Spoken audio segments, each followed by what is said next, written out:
Right, hey guys, it's Weston here. So today I'm going to be reviewing the MSI GTX 1060 Gaming X 6GB graphics card. So I'd just like to say a massive thank you to MSI for sending this out to review. So anyway, what I'm going to be doing is taking a look at some specifications, some of the features, and then I'm going to be rounding this review up with a few benchmarks from the games I play on my system. So anyway, let's not waste any more time and just get straight into the review. So let's take a closer look at this graphics card. So it comes in at 277 by 140 by 39mm, and it is a dual slot, so that means it will take up 2 spaces on your case. It has 3 DisplayPort version 1.4, 1 HDMI 2.0 and 1 DVI, so you've got plenty of connections if you want to connect multiple monitors to your graphics card. It draws 120 watts, so it's not exactly that power hungry, and it says a recommended minimum of 400 watt to actually power it. Obviously I would recommend going 500, 600 watt just to give you a bit of headroom for everything else in your system and also for future upgrades. It has 6GB of GDDR5 memory and a 192-bit memory interface. It has a memory clock of 8008 in gaming and silent mode, and that goes up to 8108 in overclock mode. It has a base clock of 1506 in silent mode, and that will boost to 1708. In gaming mode, it has a base of 1596 with a boost of 1784, and finally in overclock mode, you get a base of 1594 and a boost of 1809. So it does have a pretty impressive range there, and you're going to get good performance respectively depending on which one of those choices you go for. I just keep it in the middle because that gives you a really good performance, but also keeps the card nice and cool and also nice and quiet. And all this is controlled by the gaming app. Now the gaming app is really good, and it just allows you to control different aspects of your graphics card. So the first thing you'll see is the eye care control, and it's got a couple of different options. So you've got gaming, iRest movie, and one where you can customize it to your preference. I personally keep it in gaming because I just think that looks the best for me, but at night if I'm using my PC late on, I do put iRest mode on, and that just helps reduce eye strain a little bit. It's also got LED control because obviously you know this card has RGB lights on it, so you can actually control the colour, the effects and also the animations on your graphics card. It's also got something called OSD, which is a gaming overlay, and what that'll do is just overlay some different information in game, so that'll give you like your temperature, your clock speed and all that good stuff if you want it in the corner of your game, if you want to just keep a check on your graphics card while you're gaming. So next up we've got something called Dragon Eye, and what Dragon Eye enables you to do is play your games and watch either YouTube or Twitch simultaneously. So that means if you've got a single monitor set up, you can actually watch Twitch and game at the same time using this technology. All that you do is simply add the URL, choose your size, choose your volume, and you can set some hotkeys, and that'll enable you to watch your favourite streams whilst gaming, which I think is pretty awesome.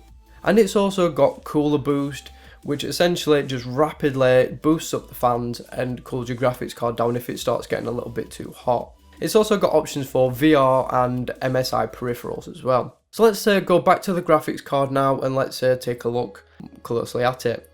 So it's got a twin Frozen 6 design, so that is the fans, and that just is designed to give you optimum airflow and cooling for your card while obviously in gaming.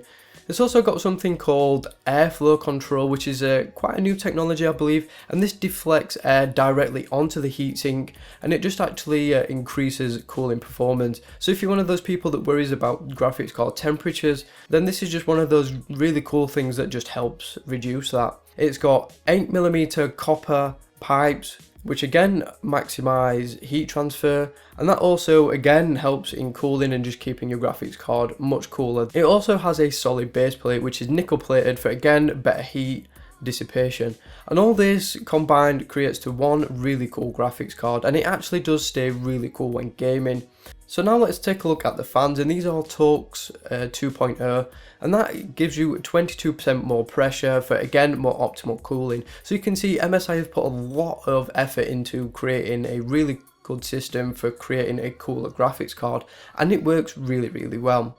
It also has the zero frozer technology, and that actually stops the fans on low load. So that means, like I said, when you're browsing the web and when you're doing less intense tasks, like even some games, it doesn't boost the fans up because it doesn't need them to cool the graphics card down. And this will actually keep your fans off anything under 60 degrees, which I think is really impressive. And again, your fans are not going to be boosting up unless your graphics card really needs to cool down.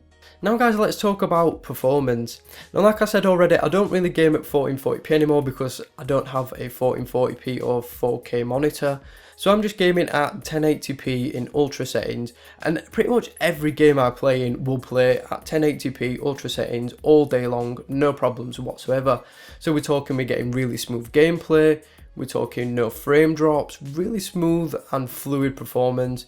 And obviously I keep VSync on just to keep it nice and smooth, but I actually did turn VSync off just to see what it was actually capable of. And in games like Batman Arkham Knight, Tomb Raider, the latest version, and just games like that, it was getting around 80 frames per second average, which is really impressive for a card at this price. And obviously it is designed for like 1440p gaming as well. Like I said, I couldn't really test that with my monitor, but I have seen from other videos that it copes really well at this graphics setting.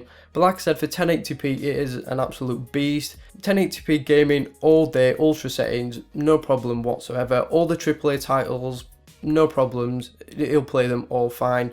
Right guys, so that is pretty much it. So what do I think of this graphics card? Well, for around £280 UK, $300 US, it is a fantastic card. Now 1080p gaming, it will do all day. I mean, like you saw from those benchmark results, I was getting around 100 frames per second average across the board. I mean, some games did drop below that, but 100 frames per second is amazing. So if you've got a 60Hz monitor, stick VSync on and you're just going to be doing that all day, no problems whatsoever. Temperature wise, it was really cool. I mean, you saw all the really amazing tech that MSI packed into this graphics card, and the max temperature I saw doing my testing was around 65 degrees, which is really cool, especially in comparison to some other cards which I've seen hitting like 80 degrees, which is quite hot in comparison. So MSI have done a really great job of creating a really cool card. Now, like I said, I did only test at 1080p, and I would have loved to have tested at 1440 or 2160. But at the minute I just don't have the monitor to test that. Maybe in the future I will get one and be able to test some graphics cards again and show their full potential. Right guys, so that is pretty much it for this video. If you want to subscribe, that would be amazing. It really goes a long way to help out. You'll obviously get to see my content first if you want to. Any likes, shares would be greatly appreciated as well. Any questions, drop me a comment down below and I will happily answer them for you. So thank you so much for watching guys, and I will see you all in the very next video.